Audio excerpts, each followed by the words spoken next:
students, today we are going to learn about the chapter number 3 of your physics, that is gravitation. So basically let's start from gravitation. What is gravitation? So अगर हम gravitation की बात करते हैं तो gravitation हमारा जो है वो फिनोमेना है.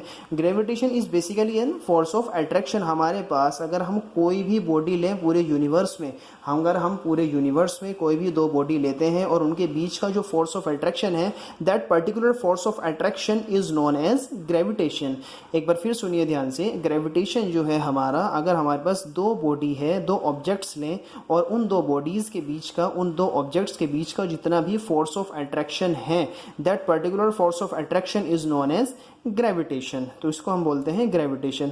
अब आती है बात ग्रेविटेशनल फोर्स ऑफ अर्थ की, या फिर ग्रेविटेशनल फोर्स ऑफ अर्थ, या फिर ग्रेविटी कह लें या फिर ग्रेविटेशनल फोर्स ऑफ अर्थ कह लें, both are the same thing. So dear students, अगर ये दो ऑब्जेक्ट्स जो हमने लिए थे ग्रेविटेशन में, हमने क्या पढ़ा?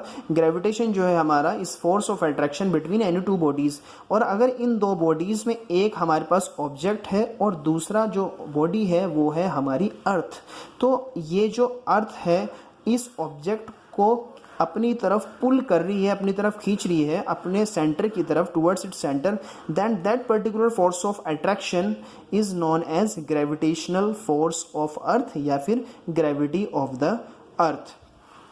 तो एक बार हम इसको फिर से देखते हैं कि ग्रेविटेशन होता क्या है. Gravitation is defined as the force of attraction between any two bodies in the universe. और यही फोर्स ऑफ अट्रैक्शन, या फिर यूँ कह लीजिए यही ग्रेविटेशन, अगर हमारे किसी भी पर्टिकुलर ऑब्जेक्ट या फिर हमारी किसी भी बॉडी के साथ, एक पर्टिकुलर ऑब्जेक्ट जो है हमारा, पर्टिकुलर ऑब्जेक्ट जो है हमारे अर्थ के साथ, हमारे अर्थ को, हमारा अर्थ एक ऑब्जेक्ट हो हमारी बॉडी और दूसरे ऑब्जेक्ट हो हमारा अर्थ, तो ये जो फोर्स ऑफ अट्रैक्शन इन इस अर्थ और इस पर्टिकुलर बॉडी के बीच में है, that particular force of attraction is known as gravitational force of the earth. फिर उसके बाद आता है most important topic, that is universal law of gravitation. Universal law of gravitation की अगर हम बात करें तो यूनिवर्सल लॉ ऑफ ग्रेविटेशन हमारा क्या कहता है कि अगर हमारे पास कोई भी दो ऑब्जेक्ट्स हैं ए और बी, जिसका मास m1 और m2 है, एक ऑब्जेक्ट है ए जिसका मास है m1 और m2, और जो है इन दोनों बीच का जो डिस्टेंस है वो है स्मॉल d, तो ये जो इन दोनों के बीच का जो फोर्स ऑफ अट्रैक्शन है जो कि इनके सेंटर से लग रहा है.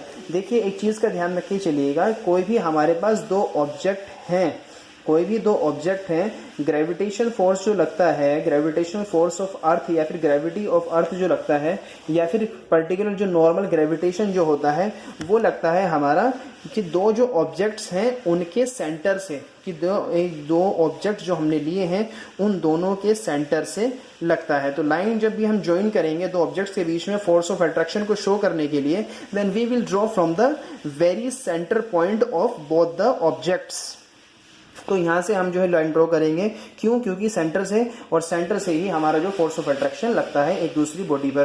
तो देखिए अगर हम ग्रेविटेशनल फोर्स की बात करें तो ये जो फोर्स है इन दोनों ऑब्जेक्ट्स के बीच का, यूनिवर्सल लॉ ऑफ ग्रेविटेशन क्या कहता है कि अगर एक बॉडी ए है दूसरी बॉडी बी है, दोनों का मास m1 और m2 है, तो अगर हम इन दोनों के बीच के फोर्स की अगर हम बात करें तो सबसे पहले तो जो भी फोर्स है, फोर्स ऑफ अट्रैक्शन है इन दोनों ऑब्जेक्ट्स के बीच का, that would be directly proportional to the product of their masses. ये जो है इनकी प्रोडक्ट मासेस के, अगर हम इन दोनों ऑब्जेक्ट्स के मास का मल्टीप्लाई कर दें, प्रोडक्ट कर दें, तो ये जो फोर्स है उस पर डायरेक्टली प्रोपोर्शनल होगा.